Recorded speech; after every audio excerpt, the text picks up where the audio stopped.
Hi everyone, joining us is Dr. Jaap Van Netten. He is a human movement scientist from the Netherlands, specialised in clinical research on foot disease. His research focuses on the interplay between biomechanics and behaviour in the prevention of foot ulcers and amputation. This includes real-life and laboratory gait and activity analysis, communication strategies, footwear optimisation, and e-health solutions in disease detection and behavioural change. Now, Jaap is also a senior researcher at UMC Amsterdam. He's also an adjunct associate professor at QUT in Brisbane, Australia. And if you're not familiar where Australia is, guys, it's the centre of the universe. Jaap, thank you very much for joining us. We're going to talk a bit about some of the work you do. Now, Jaap, there's a bit of a trend at the moment in the research of doing both barefoot pressure analysis and in-shoe pressure analysis. What's the value of that? What's the focus? Thanks, David, and thanks for the invitation of having me here. It's really an honor. So if you look at both, I mean, barefoot is the pressure that the skin is getting when people are walking without shoes, which is really important. If you look at the multiple studies, it's actually quite a good predictor of foot ulceration. So if you have barefoot pressures either above 600 or above 800, depending on the studies that you look at, kilopascals, that's actually a good predictor of foot ulceration. But then again, the more you walk on shoes, the less important the barefoot pressures obviously become, because if you don't walk barefoot, then the barefoot pressure doesn't tell you anything. So that's why people with really high barefoot pressure can still stay ulcer free for really long periods. But the only way to look at it is to measure inside the footwear that people are wearing, so that you know what the pressure is when they are wearing the footwear. So you really need to be able to look at both in order to get the complete picture of your patient. Right. And I know in our clinic, we're actually using some of the barefoot analysis to help better prescribe our orthosis to get a better outcome for our in-shoe. So, yeah. So what about people that we let's say we're getting them down to that 200 kilopascals, or we're reducing by 30%. Why are they still ulcerating? What do you think is behind that? There's multiple reasons, and I think one of the key reasons is that there's always moments that you don't wear the shoes that you're being prescribed. So we know from a variety of studies that adherence is a pretty strong predictor of getting the outcome. So the higher the adherence, the more in a low pressure environment your foot is, the better the chances that you don't ulcerate.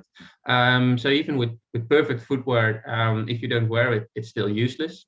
And then again, there's factors that we still don't really know. There's problems that we don't completely can grasp. So ulcers may develop because of shear, ulcers may develop because of pressures below 200 kilopascals. So we don't have to forget that the 200 kilopascals is not sort of a golden line, and anything below that never ulcerates and anything above will always ulcerate.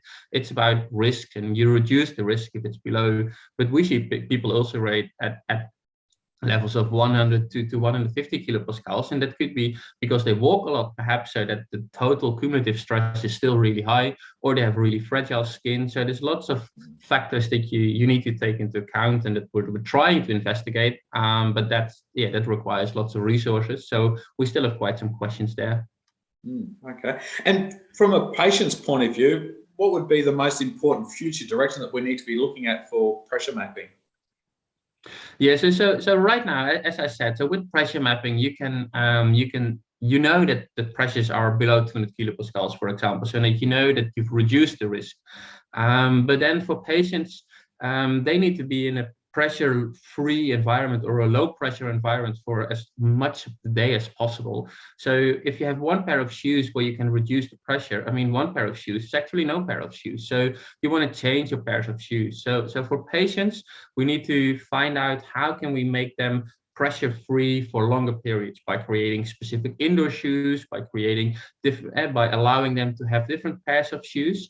So the key thing for patients, I think, is that we create multiple solutions that reduce the pressure so that they have more options, and more options gives them more empowerment to actually choose to be having low pressures.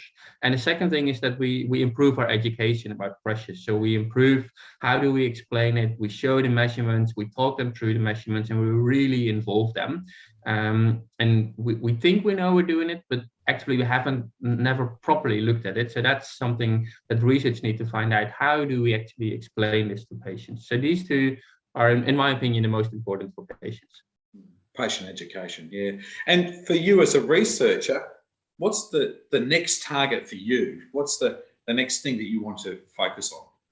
Yeah, so I really want to estimate or even measure as accurate as possible the total load that a foot gets during the day. So what we do now is we measure in the lab, you give the shoes to your patients, and then the patient goes home, and then you actually don't really know. You don't know what pressure that foot gets during the day. You don't know how many steps the patient takes. You don't know if that changes from day to day. You don't know if that happens in footwear A or footwear B or barefoot.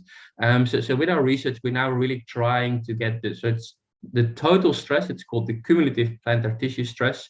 We're trying to estimate that better and better by doing multiple measurements in the lab, by putting sensors in the footwear, by having people wear sensors.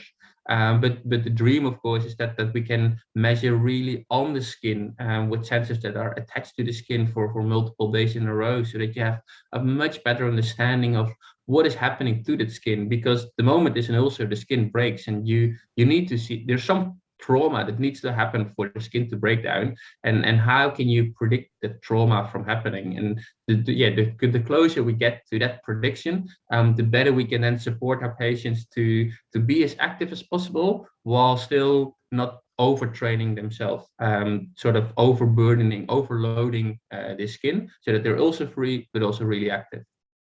And part of that is that paper by Peter Lazzarini, Pressure Plantar Tissue Stress. Look, talking about tissue stress, there's a bit of a trend towards making really deep recesses under the vulnerable area. Let's say the second metatarsal head. Some people are designing orthosis so that they've got a deep recess or even cutting a hole. So they're actually getting a zero pressure mapping underneath that second metatarsal head. Now, what are the pros and cons of that? I mean, it's putting tension in that skin because it's not supported. And does that make that skin more sensitive, more vulnerable? So when they are barefoot, it's more likely to break down. What are your thoughts on that? Yeah, that's a great question. So there's also a group in the US by Michael Mueller who developed a model that said, look, if tissue gets overloaded, it breaks down, which is high pressure. But if tissue get underloaded, it may also you create skin atrophy, and at some point the skin may also break down. And they're comparing it to training, whereas if you're playing sports, you can train and you stay on the same level, but you have to do some sort of extra training to actually get better, and then slowly build that up. And that's how we start to look at skin. Sort of, skin needs to get pressure, but it should not be too much. But it probably should also not be too low, because if it's too low, if it never gets any pressure, then perhaps the skin loses its ability to actually withstand the smallest amount of pressure. But this is really hard to investigate. I mean, we're thinking about measuring thousands of people and then looking at events. So yeah, we're struggling with finding ways. How are we going to deal with this? But right now, my clinical feeling and looking at it is that zero pressure is probably also not good. So it's about finding that balance between giving some pressure, but not over pressuring, but also not under pressuring. And the second thing is the tension that you're mentioning, is that what we're looking at in some of our research is that we're actually not looking at pressure itself, but at the peaks of pressure. So if you have a really steep peak, that's 200 kilopascal. That's different from a peak that looks like this, that's 200 kilopascal, because the really steep peak is actually putting more tension on the skin surrounding the peak, and might therefore be more damaging than having in a high area. But again, these are thoughts and hypotheses, and something that we don't have the data yet to prove. But it's fascinating to think about this and to continue researching, but also to continue looking clinically and seeing what happens if you take all the pressure away. Is it actually going in the right direction or not? All right, that's great.